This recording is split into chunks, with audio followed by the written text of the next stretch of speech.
All right, we're back, and it's COMP397, and it's week 8, lesson 8, part 2, and we're doing our broadcast. Now we're going to do the build, and I had a friend of ours here ask me, hey, I'm trying to compile in TypeScript, it's not working. I tried my best, it's not working in Visual Studio Code. So let's do that. We had our last week, we kind of did Visual Studio Code with our mail pilot build, right? And I used this COMP397 mail pilot demo where we started building our base scripts and everything else. We didn't really get to it. Right now, and again, I'm using the code that I got from our game. We have our scripts. We have some stuff in here. We have a config script, a core script, an object script, some states where we use our state machines, states or scenes, if you will, and some typings that we added in here to make sure that we're good to go, right? That's what we've done so far, right? So this is our kind of our project that we've been using to kick off with, and we've copied and kind of copied our code and everything else to make it go. Okay, so a couple things you need. First of all, let's pull up our Visual Studio Code and see what we've got so far. Okay, I think these are important pieces. So here's our VS Code.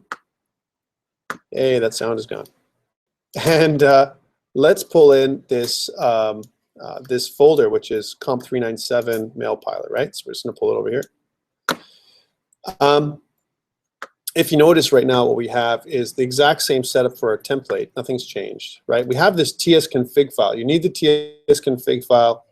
If you don't have it, what ends up happening is you can't compile and it won't know what to do. You need your ES5, and we point to common.js, and your source map is true, just so that produces the source maps.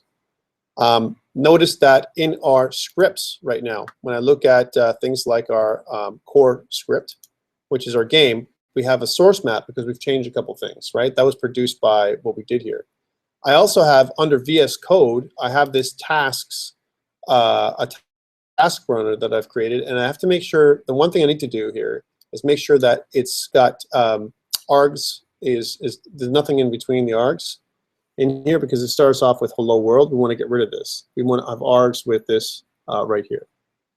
Now there are some differences when it comes to this. I'm using a non-Windows machine. If you're using a Windows machine, there are additional things you may have to do because, for example, TSC may not be a shell command, right, for you, and that's what may cause something for Windows. So there is, if you actually look up how to install for Windows, so let's do that together because I think it's important for us to get that going.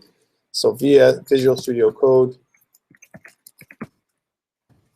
TypeScript with Windows, right? I think it's important to kind of understand how to put that together. So there are some documentation. There's some documentation on how to set your tsconfig up. Notice how you know, they're talking about AMD, right? You know, I mean, obviously, I wouldn't recommend that. I would recommend that you go with common.js as the module, right? And source maps. I turn source maps on. Transpiling, they give you an example of something you're going to transpile here. Create a simple TS file and then transpile. When you choose your task runner, right? So again, shift and you know, you want to configure the task runner and then press enter. Basically, what you want to do is this will create a simple task.json file in the VS Code folder. That's what it tells you to do. And then what it does is you need these things. Take a look at what you get. You get this version and then hello world and blah blah. Right? It says if you don't have the TypeScript compiler installed, you can get it here, which is the typescriptlang.org. And then you're going to build your task runner. Now, right now, it shows up with a list of hello world.js. But what you want to do is you want to change all this stuff so it works with Windows. Now, there's another change here that you have to add in to make sure that you know, you're like one of the build issues you might have is, hey, it doesn't exist in when you type console. Like when you actually go in and type in the TSC, it's not part of your, it's not, the task runner doesn't work, right? So there is a fix for Windows, and I'm trying to figure out, I remember how it is. I remember I ran into the same issue sometimes when trying to do this. I'm wondering if it's further down. Because I think one of the challenges that they had when they first came up with this was that, you know, the task runner doesn't work properly if you just let it be configured the way it is. And I think they made some changes here. Here it is. Take a look at this screen here, right? So I'll kind of magnify this so you guys can see this. So if you notice here, what they do is they say this. This is what you need to change. So this is the task runner. You say under Windows, use TSC minus exe, and this ensures we don't need a shell, which is true, right? So you go show output, and then what you do is underneath here, you add another thing that says Windows command TSC, right? And what this does is it changes things a little bit for Windows, so the task runner works, okay? And that's typically the stuff that is an issue when you try and run your build.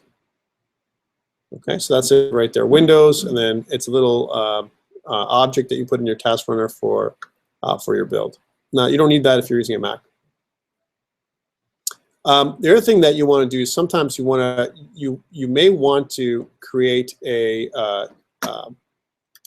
shortcut keys, which you can totally outline for what happens when you press two keys. Example, if you want to press save, once you press the save button, it automatically transpiles your stuff. Instead of like, how this is how Visual Studio works, right?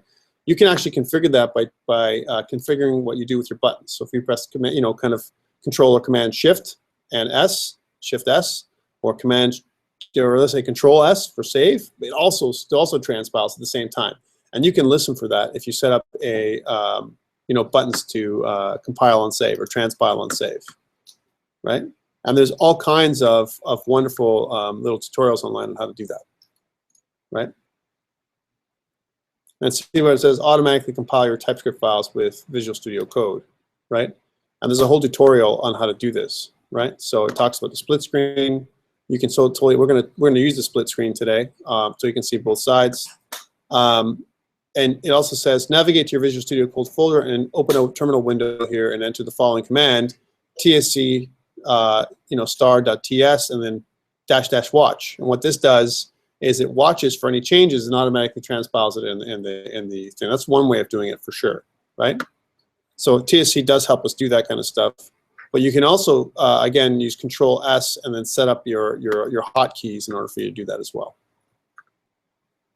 Okay, so some really cool stuff. I mean, I think there's a lot of stuff that's really cool with Visual Studio Code. It is a little raw compared to Visual Studio. Visual Studio is easier to do. We're going to try and do it with this for this part. Okay. All right. So again, if you notice, that's the one piece. So I've got my command. Instead of command, I need Windows command. That other piece that makes it Windows. So it uses tsc.exe as opposed to tsc on the shell. Yeah. Okay, we'll come over we'll do another break, and I'll come over and check you out on the break and fix it. Okay. Okay, so there's a couple things we have to do there. Next, once we've got this working, we've got to actually take a look and see if this thing runs, right? So again, there's a couple ways to do that. I can run. First of all, let's go over here. Remember that in Visual Studio Code, if I right-click in my sidebar, anywhere in my sidebar, right-click here, and then I go open in terminal right away. It takes me to the location for my files, right? So there's my location of all my working files. Here it is. Here's where I can, if I was going to download and install that little runner, right, that HTTP code, I would go npm install -g, and it would be http-server. That's the one you want to install in with npm. Now remember we talked about you have to install node.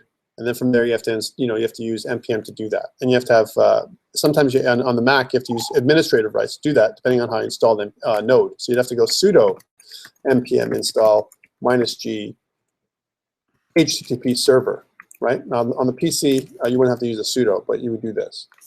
Once you've installed your HTTP server, it's a little server that runs in the background for testing. So you just type it in, and it has to be in the folder that you're running in. So http-server. And then what it does, on its own, it just runs the server in the background, like this. So now, if I go to localhost 8080, I should be able to see my files running. So let's try that out. So I'm going to go here and go localhost 8080. And then, if I'm right, I got my game start going on. There it is, right? And I can click my game start, and I hear my mooing sound first. It says, yay.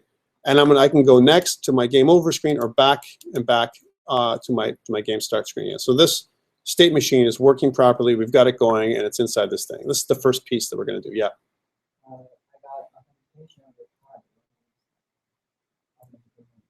For HTTP server? There's no username and password for me, so it must be something to do with the way you're doing it, buddy. Well, are you doing it on the machine in front of you or your laptop?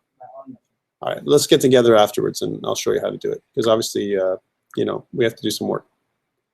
Okay, so this is the first piece. The first piece is getting yourself all set up and ready to go, which we've already done last week. I just wanted to recap it with you. Notice how I get some reports back from the console about how my game is running in an HTTP server. And you need one a lot of times because if you don't have an HTTP server, you get these scripting errors. It's a security problem, especially in Chrome, where it doesn't understand how to run things. We're also going to deploy this live to Azure, right? And we're going to do that through GitHub, a GitHub continuous deployment as one way we're going to do it, right?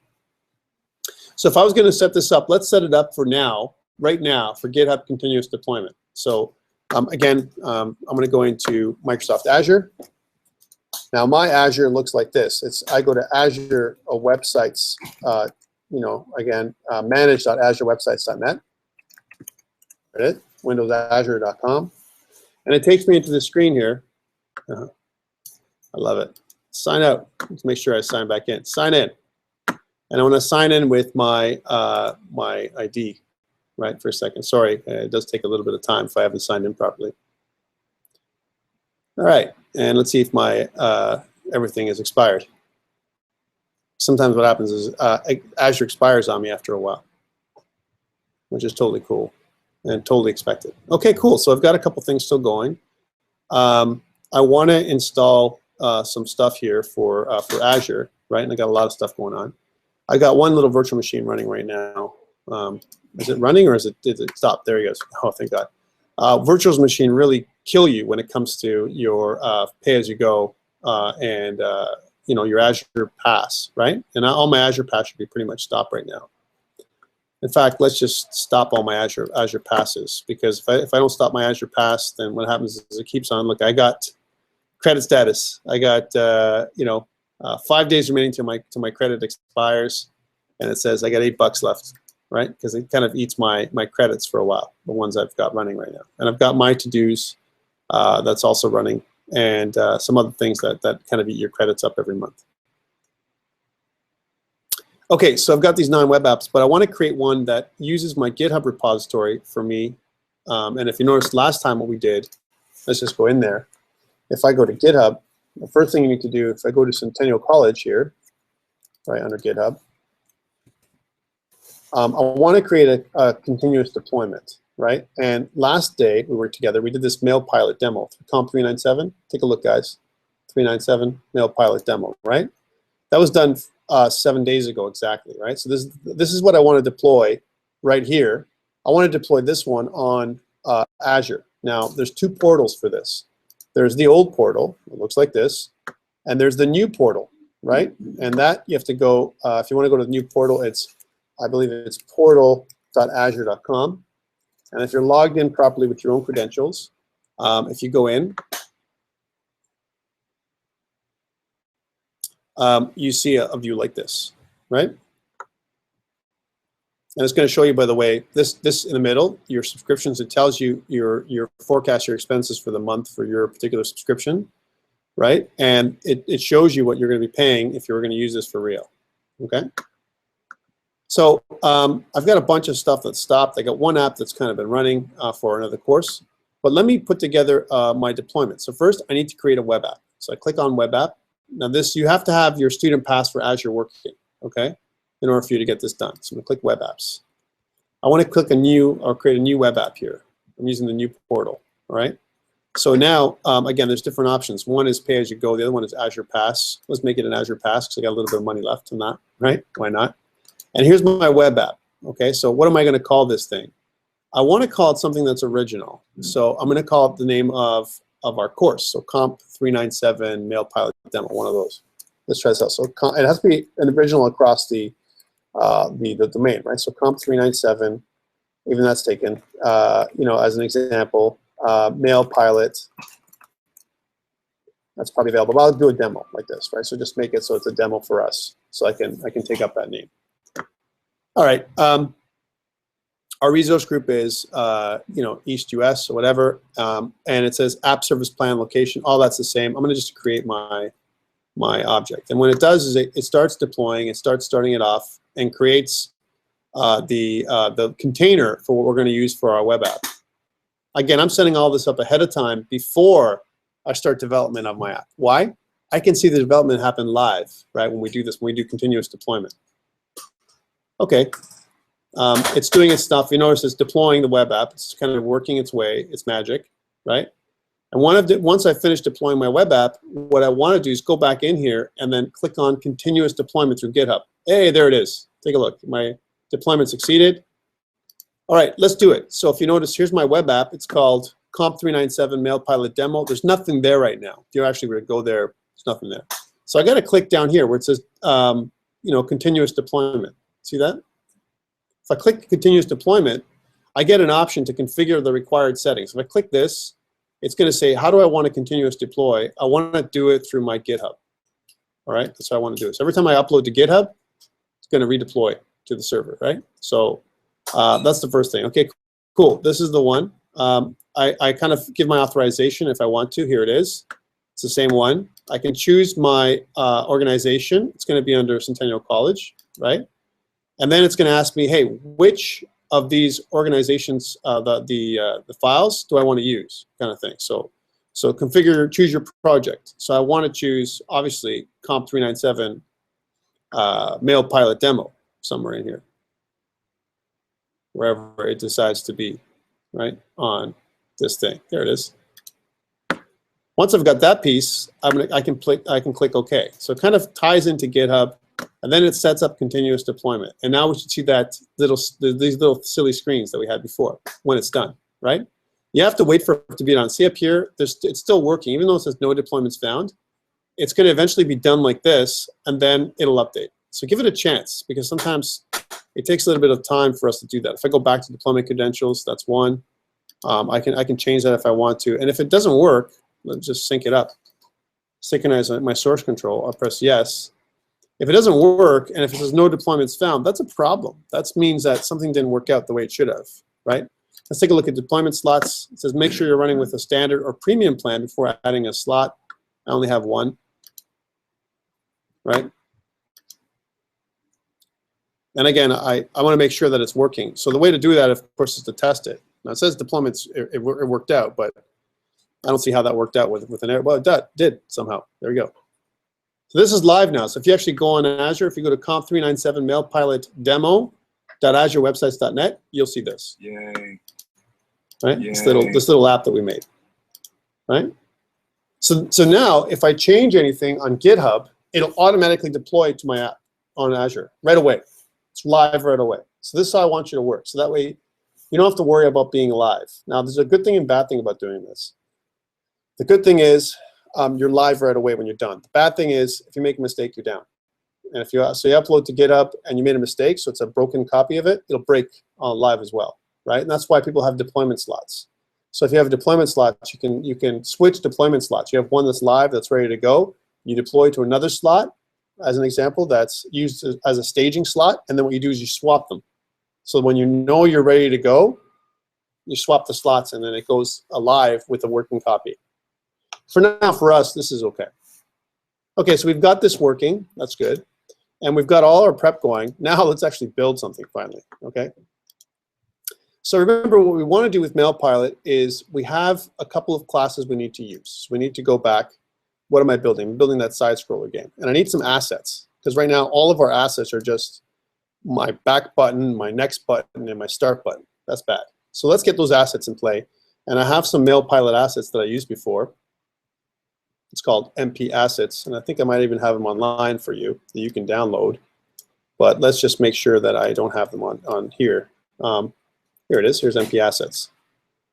But let me just put them up on GitHub for you so you can download them from GitHub. Right. So what do these assets include? These MP assets. It includes my engine sound. It includes my thunder sound. It includes the yay sound. It also includes some sprites: a cloud sprite, an island sprite, an ocean sprite, a plane sprite, and some other plane sprites. On MP Assets, yeah, you can always go to. Is it on Centennial? If you go to centennialcollege.com, GitHub.com/Centennial College. Let's go there. So we'll go to this one. I'll use another slot for this. So GitHub. And we'll hit Centennial College again. right? There's Centennial College. If you go there and you look at, if you want to search for MP assets,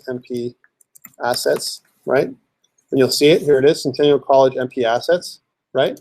It gives you all your sprites that you need for the game. So grab those from there, please. Don't wait for me to do them. So you can kind of start the build with me. I've already done this. I've got them locally, right? So I'm going to pull these assets into our game, and I'm going to do that by pulling up our game in the operating system now. Here's my COMP397 mail pilot, and I'm going to pull them into the game. So I'm going to kind of go into assets and images, and you notice I've got all these buttons, and I'm going to go back in here and grab these buttons here, cloud, island, and ocean, and all this kind of stuff, and I'm going to pull them into here as well, like this. Actually, I'm going to kind of copy and paste, undo. Let's copy and paste, because if I'm not careful on the Mac, it'll just drag and drop them, right? So, all right, so copy and then paste. There we go. Okay, so there's our assets added in there, and I also want a couple things, a font that I'm going to be using, which is this Docs 51. I already have that there. And my audio, which I already have, Engine, Thunder, Yay, and blah, blah, blah, all those things are there. Okay, so I've got my assets. I just added my sprite assets. Let's upload to GitHub. Notice last day we were doing everything from command line. But on the left, you notice there's a GitHub link here in VS Code. Let's click that. Look at what it's done for us. It said that all these assets are untracked, right? You see that? On the left, when I click GitHub in VS Code, I see a bunch of assets that are untracked. I want to add all these assets to the, up into the staging area for Git. So I'm just going to click on the plus sign next to them all, like this. Plus, plus, plus, plus, plus, plus, plus. Now all these assets are included in the staging area of Git, and I got to kind of put a message, a commit that says added sprite assets, something like that. There we go, added sprite assets. And let's check out how this works. If I click this checkbox, right, it adds them into the staging area. And now, if I click the ellipses, right here, and if I go to push, right here, then what it's going to do is it's going to push it to GitHub Live. So it's going to take its time, connect to GitHub, and push it. Now, because it pushed it to GitHub, I have a second deployment. So if I go back to Azure, right, and if I want to look at continuous deployment, you can see that if I have a deployment in there, and there's a deployment stuff, look, take a look at this. I have added sprite assets as my second deployment, so it's already live. My new assets are up. Now they're not doing anything; they're just sitting there. But once I push to GitHub, it changed the deployment right on Azure right away, directly. Right? So that's kind of the flow, the workflow we want to do. Right? When we push up something up to GitHub, it deploys directly into Azure and it's live. Okay, cool. So we've got access to assets. We're ready to go. I need to change the asset manager that we put together. And let me just go into that, because right now, from a content perspective, we're good to go. Right? Here's my content. For my game and my reset and all that stuff is ready to go. My assets are there. And now in my scripts, I have my config, my core, my lib from all my libraries, my objects that I have in here. So these are all my objects. I've got a button, a label, and a scene asset, and so on. I don't have a game object. Now, we already built all that. Remember the last time we got together with Slot Machine? We built a game object.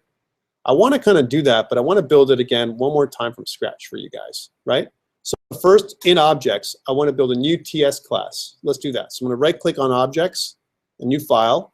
Here we go for the first time. We're doing it in Visual Studio Code. And we're going to make this class called, we're going to make our plane first, okay? So the first object we're going to make is the plane, plane.ts. And my plane, okay, what do I need for my plane? Well, first of all, my plane is going to be a sprite, right? I know that. For now, we don't have any sprites in this version of our mail pilot demo. We have bitmaps. And remember what we did with our sprites. So I have my placeholder for my plane. I'm not saving it yet. I'm putting it there.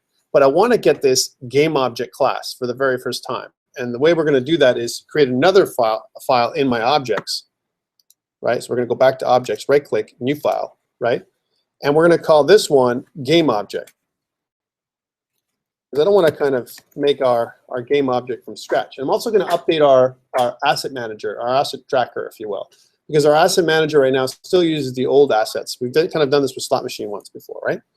So in our game object, we want to do two things. Module, let's start typing. Module objects, right? That's our module, right? Oh, you know what? We have to make sure we rename this thing to game object.ts. Or it's not going to correct. It's not going to be correct. There we go. Yeah, save. So module objects is the one thing we want to put in there, and then inside the module objects, we want to put in these curly braces. Let's do one more thing that makes TypeScript really cool to use with Visual Studio. I want to open up a split screen, right? So I'm going to do split screen. And so I want to have both these things working in tandem here. And I want to close this one down. I don't need this one right now, so just give us a little bit more room. So we're going to work like this. Okay, so we've got our game TS here, and I want to look at the game JS on this side. So let's just look at that. So I'm going to click on here. And I haven't done it yet, but I want to transpile right now. So I'm going to go here and go Command-Shift-B, right, which transpiles everything. It does the work. And if I go back to this, right, and if I look at, I have to click on this side. If I click GameObject.js, I see this, because nothing really has been done yet. There's nothing there, just the module objects, right? Notice? Let me just close this up. So every time we transpile, we're going to see the result here in GameObject.js, okay? Just like we did split screen in Visual Studio. All right, so what do we need for our game? We need, first of all, let's make some comments. Let's say class GameObject. That's what it is, the GameObject class, right? So we're going to say class, here it is. And we're going to call this game with a capital G, object with a capital O, right? And we're going to add those curly braces in place, right? We're going to save, and we're going to press Command-Shift-B on the Mac or Control-Shift-B on the PC. And when we do that, it's going to show us the transpile class on the right side, right? Because again, I'm doing split screen here, right? So this is what the actual JavaScript looks like that makes Steven go nuts, right? All right, so this is cool. Game object class is probably what this should say. Game object class. Okay, so in our game object, we need a constructor. And our game object is going to be a sprite. So we're going to say extends, right, create.js.sprite. That's what it does. So that's really what it is. We need a constructor for this object. We're going to say constructor, right?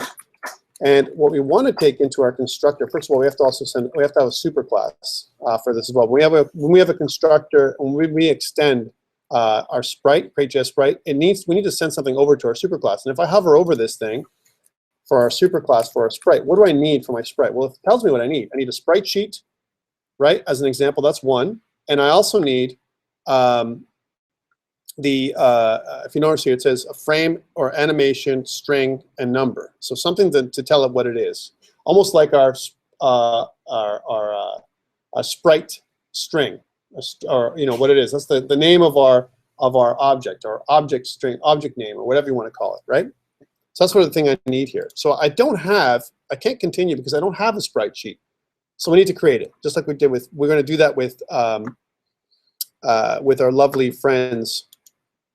I'm just going to go here and put this together with Texture Packer. So here's Texture Packer, right? I'm going to pull this little thing up, and instead of going to Unity right now, I'm going to go back into Create.js, right? So I got to find the output for that one. And again, it's easel and Create.js. If you notice, there's a bunch of different assets or different options here for this, right? But we need to create one for those. And again, it creates all of the assets and everything else we need. So here's easel.js, create.js. I'm going to use this one and create my project. Okay, here we go. So I've got my project, and I want to add the assets that I already have in my project. What am I not going to do is I'm not going to include my ocean. Okay, don't include the ocean right now in this texture packer. And the reason for that is because if you include your ocean, the bad thing about including your ocean is it's too big, right? And it doesn't make sense as an image that we want to load in here, right? So let's do that. So we're going to go kind of into the operating system here. I'm going to go to desktop. I'm going to go to COMP397 Mailpilot demo, and I want to pull in the assets that we have. So I'm going to go into my images, and other than the ocean, my back button, not sure that I'll use that one for back button. My next button, not going to use that one, but my start button, since it's already made, might as well, right? So I'll use this one, the start button. I'll add in my my plane, just the plane GIF, not the plane 1, 2, 3. I don't want to use that right now. I want to use that one, the island, and the cloud. Those 4 options here. leave my back button alone, and my plane 1, 2, 3 in the ocean. So I'm just going to drag all those in here. What it does when I do that, new version of text extraction, blah, blah, blah, blah. No, we'll install and quit. How about that? So this is what I got. I got my start button, which I already have, and I've got the plane, my cloud, and my little island, right? Okay, I'm going to save these things out to where it has to be, and I'm going to save them right back into my assets folder, right? So I'm going to say File. First of all, I'm going to save the project in there as well, so Save Project. And it's going to ask me, where do I want to save it? I'm going to put it right back in there. So I'm going to go to Desktop, and it's going to go to, again, COMP397 MailPilot Demo inside my Assets folder, inside my images. I'm going to save this project as MailPilot. Just call it MailPilot. So I can always go back in there and charge it up again and click Save. All right, so it just keeps track of all this stuff. Notice how I'm using this. It's nice and everything else. It keeps track of all my different assets in one sprite sheet, right, that I did before. We did this before for our slot machine. Okay. Now let's export this. Let's actually publish. So I'm going to click Publish Sprite Sheet, and it's going to ask me, where do you want this stuff? Where I want to go again back to my little MailPilot demo. Inside my assets, inside my images is where I want everything to be exported. All right. And I want to call this thing just like last time. The JSON file should be called Atlas, right? And I'm going to click Save. It's going to export the JSON file and my atlas.ping file right in here, and press OK. Okay, cool. Let's go back and check this and see what it looks like in the operating system now. So I'm going to minimize this, and if you notice now I have atlas.ping, right? Which means here in my assets, right? If I go to assets, so I'm going to go back into, this is actually in Visual Studio Code. I go into my assets and my images. I should have my atlas.ping in here, right? So, and if I don't see it, what do? I can refresh, right? When I refresh, I see it all there now. Here's my atlas.ping, and I also have my atlas.json. This is cool because I can bring my atlas.json right in here, just like we did last time. But this atlas.ping is what we're going to use. All right. So let's fix my game.ts file, the first one. So let's go back to game.ts and bring that up. And I won't split screen this yet. So I'm just going to kind of close this one off. I just wanted to show you how to do that. I have a manifest, but remember last time when we did this, my manifest is good, but it loads in buttons and everything else that I really don't want to load in here. I have the yay sound, which I'm going to need, and some other sounds I'm going to put in here. But I need to change this thing where it says preload. Instead of preloading just these things, I'm also going to preload some sprite sheets. So again, I redirect you back into the API documentation for this, right? So you can see how it's done. So if I go to easel.js, and again, I'm doing this so that way it's also recorded. So if I go to easel.js and I look at the API docs for easel.js, I want to look at the one for my sprite. So I want to kind of scroll down here and I look at sprite. And if you notice, it says var instance is equal to new create.js sprite instance.go to and stop because there's different sprite things. This is cool. And under sprite sheet, which is what I want to do, right? You notice how that uses the sprite sheet and it gives you kind of a view of what it looks like and how to use it. And here's the code that you need. This is the example code. var data, remember we did this before, and then we add the sprite sheet in here as an example that we're going to add in. Okay, that means going back to my Visual Studio Code, I got to take the JSON file and I got to use it. So let me go back into my assets where I have my atlas.json file and double click. It opens it up here, and I can see that my atlas.json file only has a few frames right now, right? I don't need this piece. So I can rid myself of this and up to here, okay? Notice how it mentions all the assets that I need, my cloud, my island, my start button, and my plane. Those are the names of the assets that I'm going to be using in my animations. All right, so I've got this. In fact, I'm using this as a template. So I'm going to grab all this stuff, copy it, right? And I'm going to go back to my game.ts file, right, which is the one I'm working with right now. So here's game.ts, right? And I'm going to put that before my manifest. So this is my texture atlas. That's what it is, and it's the data piece of my texture atlas. So here in my global namespace, I'm going to say var data, right, is equal to, and if you notice the format back in our API, it's exactly what I have in here for my JSON file. So I'm going to say just Control V or Command V on the Mac for paste, and press my semicolon there in the back. So this is my data that I have for all my assets. These are the assets. Now, if you notice, my atlas.ping file is in the wrong location. It's not pointing to the right place. It's pointing to atlas on the main root. Well, it's not there. It's under assets images. So I got to put that in there as the same way. So I got to kind of point to it from where I'm at. So I'm going to go up one, up another one, and then down into assets images, right? And then atlas.ping. So I need this path. Save. Okay, cool. So I've got that path, I've got the data. And now here in my preload method, after I load my manifest, I want to kind of do my sprite sheet stuff. So this is where my sprite sheet is configured. Let's pull that up so you can see that. Sprite sheet is configured down here. And I'm going to redirect you back to the code here. So I'm going to say, so var, whatever my sprite sheet's called, is equal to new create.js sprite sheet and pass in the data, right? So let's do that. So I'll say var. Now, here's a question for you. Do I want to create it here in my preload function? No, because I want to have access to these things later on, right?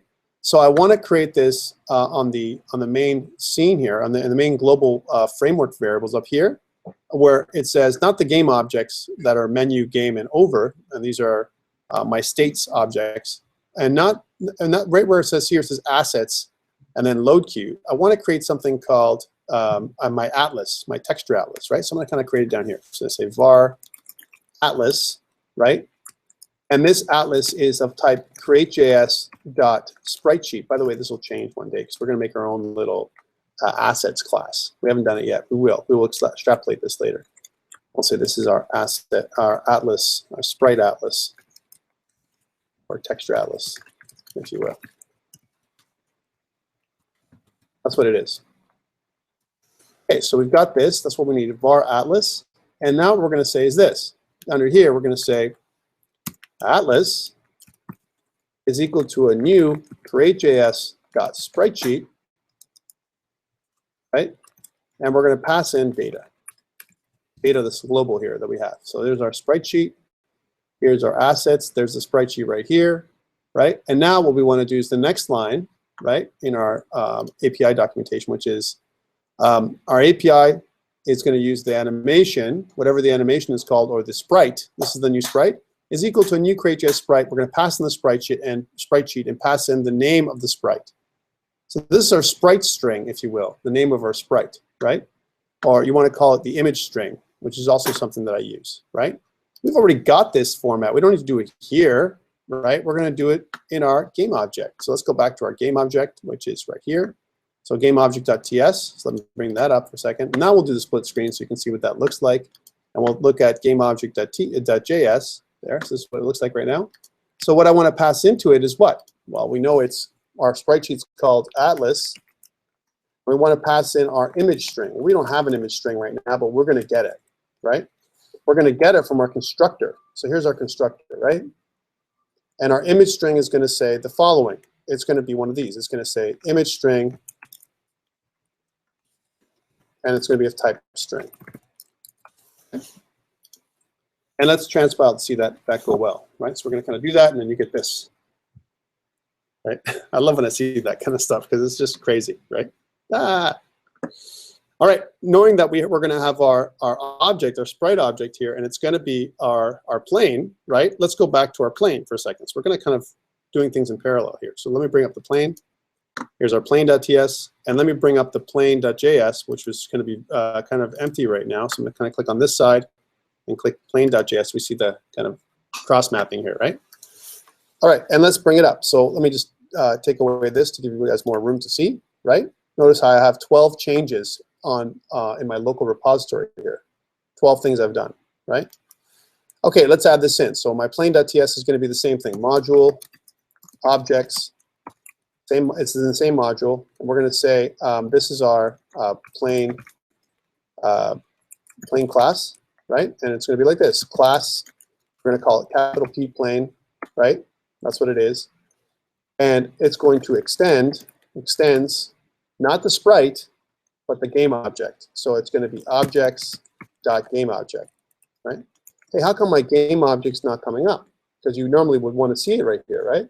Well, of course you can't extend this yet, Tom, and I'll show you why. I'll save this and transpile so you see what that looks like. right? That's what we see so far. We need to extend game object, but game object's not available to us. So we might as well, since we're adding these two files, go into the index.html and add them in. If we don't add these two files in, index.html does not know about them. So let's do that. So we're going to go back to here. We're going to hit index.html. Again, this is all prep for this kind of stuff. And we're going to hit this index file down here. Here's index.html. It's the only HTML file here. We can kill the split screen for now. And we need to add this in. Now, be very careful, because one thing I don't like about Visual Studio Code is it doesn't give you proper pathing. You have to put it in yourself, right? So notice how we have our label, our button, and our scene. And my game object should be probably a top-level object underneath config. So this is probably where I want it. I'm going to kind of copy this little code here, copy and paste, and then change my scripts objects label to scripts objects game object.js. Okay, there it is. So it's added in. Now I need to take a reference to this game object.js file and put it into my game.ts file. So I'm going to go back to my game.ts file. And way at the top, I have some examples of some references that we used before. I want to kind of get another reference, and it's got to be, again, at a top level. It's definitely not going to be as high as config.ts, because we don't care about preload and all this other stuff we've got going. But above, definitely above label.ts. So we're just going to put that in there. I'm going to copy this, put in another reference, and then space it down. We're doing it manually here, but that's what we do. And then instead of label.ts, we're going to put game object.ts, which is a reference to my game object. Okay, now I've saved everything. Let's get back into game object to see if we have, let's get back into plain.ts to see if we have access to game object. We should now. And if I try this, I'm going to kind of press Command-Shift-B to transpile everything, and that kind of links everything together. And then in here, I should have access to my game object. So I'm going to say objects.game object, and notice how I don't see it, game object. So it should, right? It should be like this, object.game objects, right? That's what I want to extend. I want to see, I want my plane to extend objects.game object. Right now, the reason why it's not saying is it says there is no namespace that I've got in here. So, and I know why it's happening like this, by the way. For two reasons. One, we haven't added the plain.ts file into our things yet. And even our game object.ts, here's our game object.ts, right, which we've done. It's already saved and everything else. And we've linked it to our file and compiled and all that kind of stuff. And if I go back, let's take a look at some of the errors we got. So under scripts objects, let's take it's going to kind of take it here. Extends, class plane extends, objects.game extends, not extends, extends, objects.game object. But we can't access objects.game objects. In fact, what can we see with objects.game objects? We actually see the other ones. We have button and everything else there too. Let's take a look. Watch. Dot. We have button, label, and scene. How come I see those, but not my game object? What's that?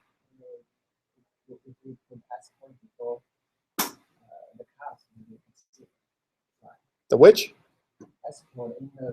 Oh, export. Yeah, of course, because if we don't have that, that's exactly what I was going to. If we don't put export here, we can't see the game objects. We say export. Very good. And then we have to transpile. Can't do it without transpiling, right? Because we don't see anything unless we export it, right? Now when we go back to our plain.js, and if I say objects dot, now I see my game object class, which is good. This is what I want, right? I also want to export my plain class because we're going to use it, right? So we say export. Otherwise, we won't see that either, right? And let's do a split screen now. So I want to say on this side, I want to have my plain.js to see what it does for us, right? I'll just get rid of some of this, and I'll transpile. So Command-Shift-B, Control-Shift-B on Windows machine. If you notice what it does is it creates in here an IFI, right? Basically an anonymous self-executing function that kind of runs right here. But it also creates a namespace. That's what the namespace is, objects. So here's our objects namespace. And what we're going to do is we're sharing objects.plain is equal to plain, right? So it actually shares plain as part of our objects namespace. That's what it's doing. It's actually adding it to the objects namespace. That's how it's done, right? Okay. So in our constructor for the plain then, right, we're not going to have to guess what it is, right, because we know what it is. Our constructor is there. And we also have to in our constructor, we need to call the superclass. Well, the superclass is our class we just created called GameObject, right? So we're going to pass in, and what it's looking for, look, is an image string. Take a look, image string string. Okay, so I need to pull in the image string, and the image string is called plane. Okay? That's what the image string is called. I don't have to make it up. I don't have to kind of get it from my manifest. It's part of my manifest right now because I made the data, right, in the JSON file. So once I put plane in here, that's what's going to be passed in. What this does is it creates a plain script, sprite. That's what it does. It doesn't do anything right now, but we're going to make it do stuff. One thing I need for my plane is my update. And you know what? We're going to need update, and we're going to need a bunch of stuff like that all over and over again. Update, reset, all kinds of stuff. So let's put that in here as part of my class, right? My update function, because I need an update function, right, for my plane. My plane is going to have an update function. Hold on. Wouldn't my game, all my game objects would then need an update function? If I'm going to make a generic game object, right, I might as well include it so that my plane doesn't have to do it. So let's use the split screen instead of looking at this junk here that looks like JavaScript as an example with this stuff. Instead of doing it this way, let's instead look at the game object class we can add to as we go, right? So I'm going to kind of pull this open and click on this, and then click on the GameObject.ts on the side. So this is what we're seeing on the side. So this is our GameObject.ts. So if I need an update, and all of my objects need an update, I could certainly create it there, right? Because inside my update method, I have it. It's part of my class, right? Remember, this is also an abstract class that I'm creating. I'm never going to make a game object. I'm always using it for later on, right? One thing I need in all of my objects is the ability because we're making sprites, I want the registration value for the sprite to be right in the middle, right? So I want to add that here into my game object so that all objects have it, including my plane class. So let's do that. So I'm going to go kind of go in here, and inside my my constructor, right, of my superclass, I want to create this registration value. So I'm going to say, first of all, I want to define a couple of instance variables here, right? So I'm going to do that before the constructor. So here are these private instance variables. Now you can make them private, you can make them public, you can make them protected. What should I make them? Protected, right? So I want to have access to them in the plane, but I don't want anyone else to have access to them outside. So I don't need them to know the width and the height and all that stuff for now. So I'm going to say protected. So, sorry. Yeah, protected instance variables. Because I can pass them down to subclasses, right? Bear with me while I construct this for you so you see it for the first time. So I say protected. That's our access modifier. And it's going to be the first one, it's going to be called width. Okay? It's going to be of type number because it's going to have a number. Right? The next one, protected. And we need to make it a height for the plane too, height and width. And it's going to be a number. Right? So width and height for the plane. Right? And we're going to have other ones. For now, this is a good starting point. Right? This is our constructor. You can have more than one constructor. You can still overload and do all that lovely stuff that we normally see us doing. Here in the constructor, we're going to mention this as to the constructor. Do I need to put in width and height? Well, no, because they already exist as protected. So I should be able to do something like this. In my constructor, I should be able to say something like, and if I first of all, I got to transpile, right? It's very important.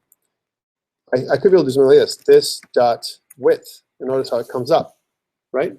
And look, it also comes up as property objects game object dot width. That's what this is. That's what the width is. I have access to my width because I made it protected, so it's available here in my class. I could make this underscore width because it's something that's not available outside of my class. It's only available to my class and my subclasses. So it's probably a good practice to do that. So I'll say underscore width. Underscore is a good best practice to let us know it's private or protected, right? And we're going to do this now. We're going to say inside the constructor in the game object, we're going to say this dot underscore width, right, is equal to what? It's going to be this dot get bounds, right, which is the thing, dot width. And this dot underscore height, right, is equal to this dot get bounds, right, dot height. So we define what this is right away, right? So whatever my height and width is, I get it here. I set it up in my constructor object. Okay, let's go back. I want to transpile and see what I get now. So I want to kind of transpile, and when I come back to here, and if I say this dot underscore height, I see that I have access to it. That it's a number that is coming from my game object dot height property. Right? See, it's all there. It's all. I'm just showing you the relation between the two. This is really beautiful in this way. All right, let's try keep going on this thing. So I also know that I want to get I have my width and my height, and I want half the width and half the height to be my registration point, my anchor point for my sprite, right? Like we've done before. So I'm going to say this dot regex. It's a global property for the sprite class. It's the inherited property. Is equal to this, right? Dot underscore width, right? Times 0.5. And I say this reg y then is equal to this dot underscore height, right, times 0.5. I'm creating my classes and objects kind of from the get-go, right? Now I have access to this information here, and I don't have to do that here in my constructor. Okay. I also know that my plane is going to have a fixed width, and I'm also going to have to, I don't have a reset function, but I want to move it around, right? So I want to move my plane around to the left and to the right. So I know on update, I want to check to see where my plane is and move it to the left to the right, right? So if I add it to the screen, I add my plane to the screen, it's going to be added somewhere, and I want to be added. I want this plane to be added in a specific location, right? So I want my y property in my constructor, my y location, which is down the screen. All right, so I'm going to say this dot y, which is my y location. I want this to be equal to 430. You may say, well, where the hell did you get 430? I've tested this many times. That's how I know it's 430, right? And what this is going to do is put this plane at the specific location on the screen. And I also want that on update, I want to update the x location, so it's going to be dependent on my mouse x location. So I want to say on update, I want to say this dot x then on update is equal to I go to like this. Let me try this out here. So remember that we have our stage, right? So we're going to say our global stage dot mouse x, right, is what it's going to be. So whatever our mouse x value is, that's where I want my x value to be every update. Every time I update, when I move my mouse around, I want this dot x to be part of my solution. Looks pretty simple, right? Because I've added all this stuff in here, right, in this side. I can't put this update in here in this function because my update will be different every time. Every object that I create will be slightly different. I can't put my y in here because y and x is inherited from my superclass, right?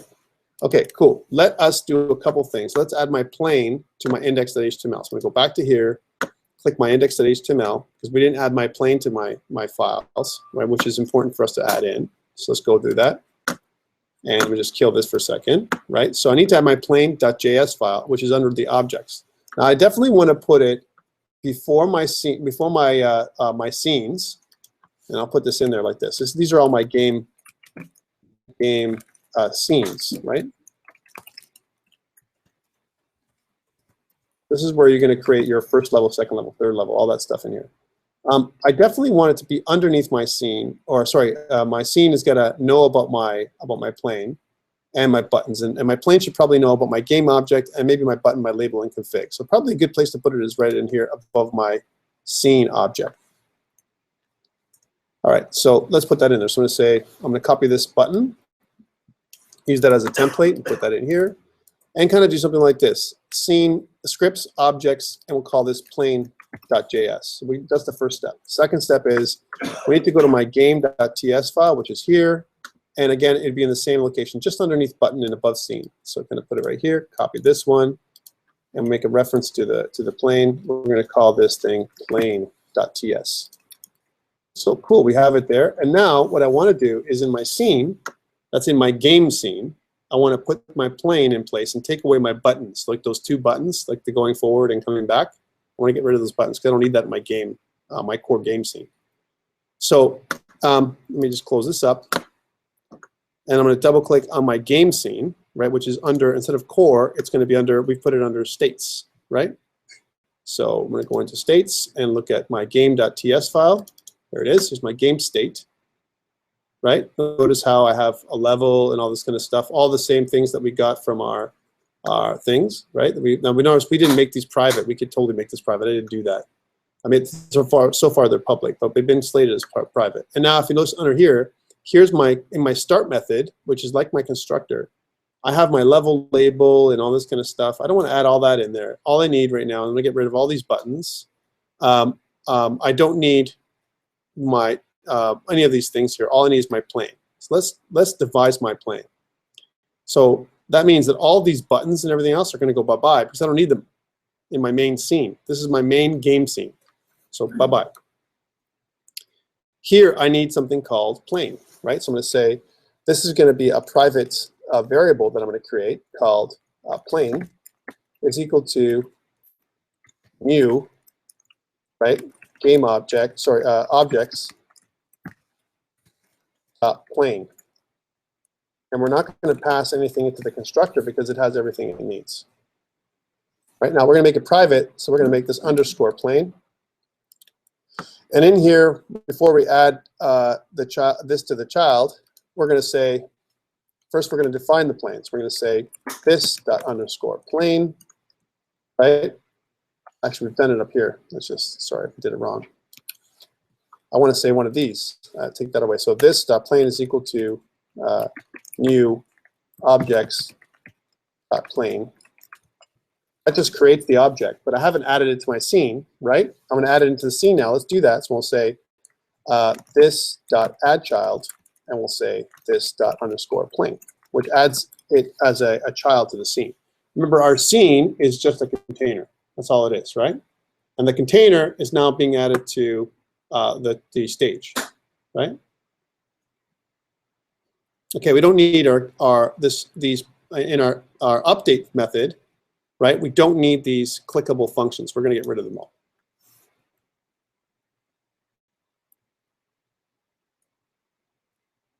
So let me just undo that for a second, show you what I did. So I'm just getting rid of these additional functions because these private methods have nothing to do with my main game scene. So get rid of them.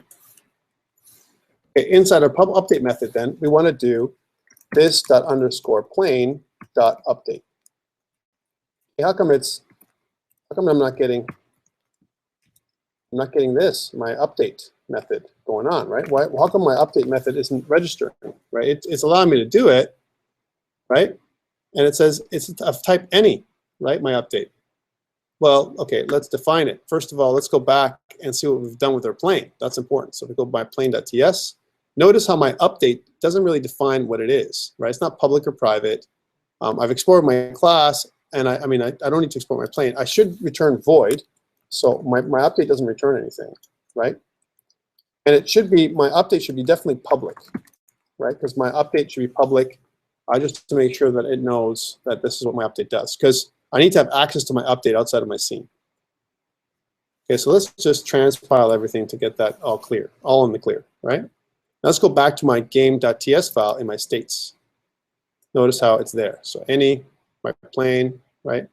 And I mentioned that my game is of type objects.plane, right? Which is good. And plane does include an update method. Okay.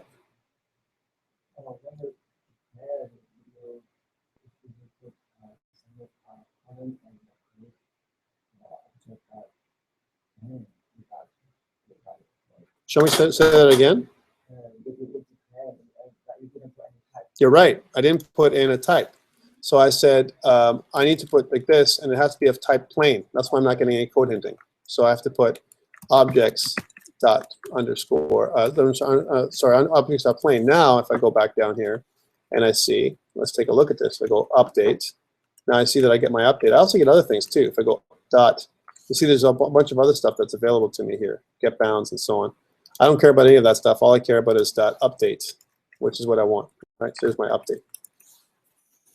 It'll work the other way too, but this is the better way. And if you notice, it actually tells me the return type. Hey, what if I want better code hinting? How do I do that? Because I want to declare some other objects here. And you know what? I want to make Steven happy because he's just he's unhappy today. So I need to make it a little better. How do I do that? Let's go back to my plain.ts before I test this out. So here's my plain.ts class. And I want to kind of declare this as a public method. I want to give some updates. So I want to declare what this is. Where there's some stuff that you can put in, right? That if you kind of do something like this, and add this stuff in here, right? And I put it above the plane, I can say something like this. I need in my plane, and I got to kind of stick it right to the plane, like right next to the plane like this. This is the kind of code it has to be. So it's two stars, another star, and then the end star, right? Let's try that again. So I want to do one of these, well, like this. So down on my plane, I go 1, 2 stars. Notice how it adds in the extra closing bracket, right? The 2-star thing means that this is a method definition. So I can add in code hinting right here. Watch. Like I say something like update method for plain class. Okay. And this should be running every tick, right? So then I save this, and if I transpile, right? And if I go back to my game.ts file, and then I try and add in the update class, look what I get when I try and do this. I say plain.update, and if I look at it, look what it tells me here, update method for plain class. So I can actually, this is a really cool feature of the latest TypeScript. So it actually gives me what it is. I can define all the details of how to use my update method right on top of my update method. Yeah, man. So that's really cool, and it's great for documentation. You'll wow your friends and neighbors with this one, right? All right, so let's put that in, update. Okay, so we should work now, as is, just like that. We've added a plane, right? We've added the x and y coordinates, mouse.x, right? Let's try this out, right? See what happens. So I'm gonna run this thing. First, let's transpile everything again, make sure that it's all good. We've done it, and I'm gonna run it locally first. I'm not gonna upload it to Azure yet, right? So here's our local host. I'm gonna refresh. It's gonna give me my game start. I click start. Yay. And then if you notice, I have this, my plane kind of going left and right. And it stops kind of in the middle here, right? Even when I try and go outside the screen, it doesn't allow me to. How come? It's not in the screen. My mouse only responds to the screen, right? So even if I wanted to go off screen, I couldn't. But it does a pretty good job of moving left and right to follow my mouse, you know? So it's pretty good. So that's the first thing. So my plane is working, and it's at the right location. Notice it's right in the middle of my mouse pointer because my regex and res y values are centered around the middle of my width and my height. Okay? That's why it's working the way it is. Okay, cool. So we've got one piece. I think this is a great place to upload to GitHub because now we have this piece of functionality working. And I want to get rid of that yay sound. What the hell is that yay sound I'm getting, right? That's just not right, right? So let's go back to our game for a second. I get that because in my startup script here, if I go back to my game.ts, my class in my core, and down inside my stage, right? Whenever I move states to my in my menu, and I press the button, is in my menu state. So I go, let's go and look at my states class, my states folder. In my menu state, my menu.ts, I have this, every time I click the start button, it makes the yay sound, which is right here. Create.js sound play yay, right? And I want to get rid of that. So I want to play the yay sound every time I start the game, right? That's like, it's bad, right? In my menu state, I definitely want to say, instead of my hello, my game start, I want to say mail pilot. So let's put that in, mail pilot. Mail pilot, and kind of in caps. And I want to change my fonts to, instead of Consolas, I want to use another font. I will use it later. But for now, let's leave it as, you know, FF, like kind of a yellow, that mail pilot yellow, FFFF00. That's the size, that type of font that I'm going to use for my mail pilot label, my hello label. And it won't be called hello label. Let's refactor this thing to mail pilot label, right? So like, you know, that's going to be our new label. So we're going to refactor, rename, right? So I'm renaming my symbol, right? Which I'm going to call underscore mail pilot label. That's what it's going to be. Our mail pilot label, right? This is on our menu, right? So it starts properly. We have our start button, that's correct. Everything's good there, and it's going to take us to our male pilot game, right? So basically, it's going to be the male pilot. I'm going to press save, and I'm going to transpile. Okay, let's test it right now and see that it works properly. So I'm going to go back into this and refresh. And now we have male pilot, and it's yellow. Now, you might say, well, hold on, Tom, how come it's yellow? Why do you want it yellow? I want it yellow for a reason, right? So bear with me. This blue was going to probably have to change, this little start button here in a second, too. I have to make a couple more changes here, all right? Just a couple more changes before we continue, because we're missing a couple things from my assets, right? And then I'll upload everything to GitHub. We have 19 changes here in GitHub. Take a look, right? We made a lot of little changes, right? But that's okay. One of them is, let's just collapse off for a second. One of them is if I go to my assets, and in my audio, notice I have engine, thunder, and yay. And in my game.ts file in my my main game core, right, I have the following assets. I have my back button, my next button, and my start button. I don't need my back button and my next button. So let's get rid of those. I want to load those up. Doesn't make sense. It's just my start button right now. And I also don't want to get my my yay is good, but I also want to add in a couple other ones. So let's kind of hit that and open this up, and then kind of put in a couple more things. I want my yay sound, my engine sound, and my thunder sound. So yay, engine, and thunder, right? So it's engine,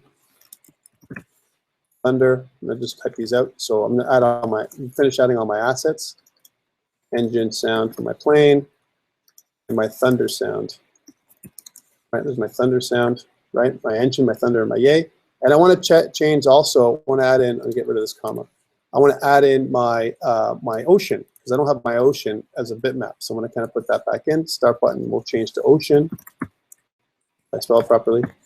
And it's assets, images, ocean. If you notice where it is, just check it. Make sure it's correct. Atlas, images, and ocean.gif, not ping, right? Ocean.gif. There's my ocean and everything else, my engine, my thunder sound, and my yay sound, right? So I've got all those things there. Okay, so I've got them all. Let's resave everything. So I'll recompile everything, right? And when I go back, let's test it again to make sure it doesn't crap out. So I start the game, and now I can play. No yay sound, right? There's still some problems, but I got a working version now that I can upload to Azure, right? So let's do that. Let's just refresh this. And let's go back to GitHub and add all those things in. So now I'm going to do this through the tool, right? So these are all the things I want. And if you notice, I can just see how the changes. I can just click these right over all the changes. So stage all, instead of going each one by one. Now they're all staged, right? And I can add a message. This is how quick and easy GitHub is now. It's perfect, right? I can say we added plane class. Or object class and plane class, what we really did. Object class and plane class. When we did that, we also did a couple other things. We could have added more commits, but that's okay. And then kind of hit that, and then go here, and then go push. What this does is it pushes to GitHub all those changes, and then if I go to Azure, let's see how fast it is. So I'm going to go just back to Azure here to this. This is my Azure website. So I'm going to refresh this to get the latest build. We're already there. And now we can play it live on Azure. So you can play it right now, right? That's how fast it is. That's why it's so beautiful, like this deployment. I do it here. I stage everything actually on GitHub, stage it locally, make sure it works, and throw it up on Azure, and it's ready to go, right? So it's kind of a really neat thing. Now, Male Pilot seems like it's pretty blue or pretty yellow there. And I think what I want to do now is get the ocean going, right? Because I want to get the ocean going below the plane, right? So let's do a couple things. Let's go back into our script here. And I still haven't wowed Steven yet today, so I'm going to try and do that too, right? Because, if I can wow him, then everything's good. All right. Let's go back in here and add another component called ocean, right? And what does our ocean do? Ocean is different than plane in that it doesn't just stay static. It moves all the time, right? And this is a good place to put it. So we go to objects, right? It also resets all the time. I'm going to reset my ocean over and over again, and we're going to talk about that in a second, how to do that. So I need to add another object in here, right? And I need to add another game object. So I'm going to right-click here, and I'm going to add a new file, and we're going to call it ocean.ts. right? That's our object we're going to add in, an ocean object. The ocean object is not going to be of type game object because it's not a sprite. It's a bitmap that we're going to be using, right? That's the one bitmap that we have in the game that we're going to be using over and over again. All right, so we're going to say module objects like we did before, right? Open this up, and we're going to say export just to start that off, class, and we're going to call this ocean with a capital O. Extends, we're still going to extend create.js bitmap, right? That's what we're going to do there, right? And we're going to open this up. We're going to call the constructor. Here's our constructor, right? And in the constructor, as an example here, and we can put it inside. This is the ocean class. Ocean class.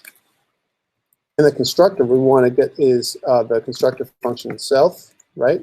And because our constructor, we're extending the create.js folder, we need to put in a call to the superclass, which also is going to tell you what we require. If you notice, we require an image URL, which is any. And remember what we did? We went to assets.getResult, and then we put the name of the object that we're getting in. So we're going to do that right now. We're going to say assets.getResult. And we're going to put in brackets the name of the asset, which is ocean. Like that, because we know it's an ocean. Let's take a look. Let's go back to our, just for a second, into our game.ts file, and just to check that it's the right one. So we go back here and notice that ocean, lowercase o, is what we're using. That's important. Make sure that this ID matches what you're calling, right? Otherwise, you'll be in trouble. Okay, so let's go back into our ocean.ts file. And in our ocean.ts file, we have a couple things we want to do. We do not want to register put the registration point in the middle. We want to keep it at the top left corner of the screen. Why?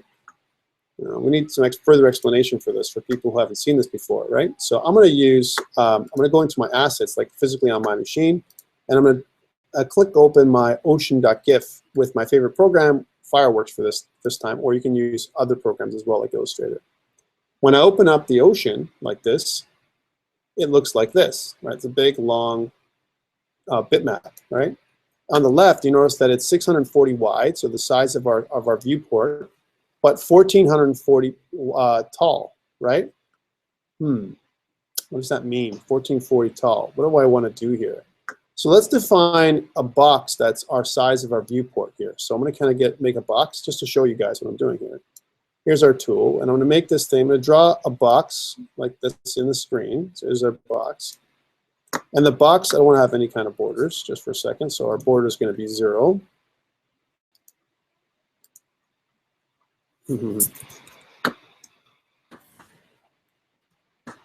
No border. And this is the fill of our box. We're going to make this, we're going to make this semi-transparent for a second. I'll make sure it's correct. So we're going to make this so it's like, instead of 100, we're going to make it 30%. So this is where our box is going to see, right? We're going to make this so it's 640 by 480, so it's the right size. So that is our viewport.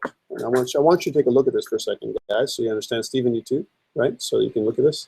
So here's our viewport. Let's assume this, right? And we want our viewport to start like this. So this is what we actually see. This is what's outside of our viewport that's hanging outside here, right? So as our ocean scrolls down, what you're going to do is you're going to move this thing so that the top of the box, the viewport, hits the top of the ocean. When it gets to here, and both the top of the viewport and the top of the ocean meet, reset.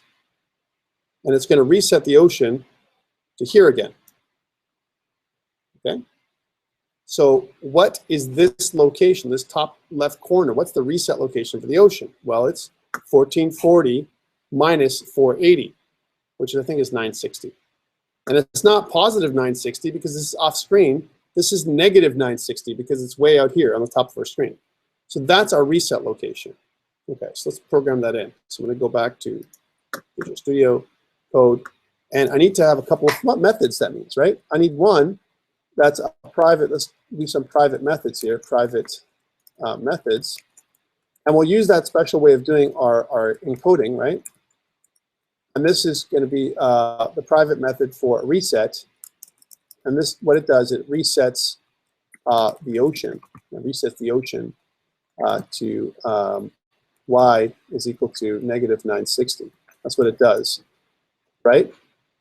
That's every time the ocean falls. That's what it does. So that's what our ocean does, our reset. So we'll put in this, again, it's going to be a private function that we're going to use, right? So private, and we're going to call this this function reset. We're going to call this reset function, as an example. It's also going to return void, so it's not going to return anything, right? It's going to call this method when it hits the bottom, all right? And I'm going to say when on reset, we're going to set our y. So this dot y is equal to negative 960. It's going to be off the screen, right? So off screen. And again, I like these comments because it gives us an idea of what this, what our code is doing, right? It's almost like a little header for the code, right? Okay, cool. So that's one thing it can do. And we also need to have a public update function. We need to have that. So this private methods, we're going to put our public methods up here. So we're going to put our public methods. And up here, we're going to also say under public methods, you know, this is our update. So update method for ocean. That's what this is. And underneath that, we're going to define it. We're going to say public update return void. Right? And on update, what do we want this thing to do? We want it so that every frame, we want it to drop down a certain rate. Well, we don't have the rate to fall. I don't want to hard code it here. So what I want to do is up here before my constructor, I want to set some private instance variables. So here's our private. These are definitely private, not protected. So private instance variables. And this is above the constructor, so I put it in the wrong place, of course. Right here. Yarg. And then underneath that, we're going to call this thing, we're going to call this private underscore dy, right? So the change in y, right, is of type number, right? But we're gonna kind of keep track of how fast our motion is. We can call it dy, we can call it speed. There's different things we want to do, right? So our dy value is a number, right? And what we want to do is every update, first of all, I'm going to set the dy value here. So I'm going to say this dot underscore dy is equal to 5. So we'll say every update, it moves 5 pixels. That's what it's going to do, right? And here on update, we're going to say this. We're going to say this dot y, right, is plus equal to this dot underscore dy. Right? So every frame, this is going to move down the screen, right? That's what it's going to do. And you know what? I might as well, since I've got the reset method down here, I might as well call the reset method in our constructor for the first time. So we're going to reset the thing in the beginning. This is almost going to position it. So we'll say this dot underscore reset. Okay, so we're going to reset. And notice how when I pulled it up, watch. This dot underscore reset resets the ocean to y is at minus 60, right? I thought that would impress you, Stephen, but I guess not impressed. Okay, so that's the first thing. Now, I also want to do this. When in my update, I want to do a check bounds, right? I want to do I want to call a public method to check the bounds to make sure that that my ocean doesn't fall below. Like, you know, it's going to keep going forever. It's going to need to know when to reset. I need to reset when my x coordinate, right? My y coordinate is equal to 0. Right? My y coordinate starts off with minus 960. It rolls down until it hits the top of the screen. So right now it's minus 960. It's going to keep going up until the screen and the top right, top left corner match. So until when this is my if statement. If if y is greater than or equal to 0, reset. That's what I'm going to put in there, right? And that's what I'm going to do in my check bounds. So I'm going to call this as a private method. right? Then I'm going to call, you know, again, before, after reset. So we're going to say like this. We're going to say this. So we'll say check bounce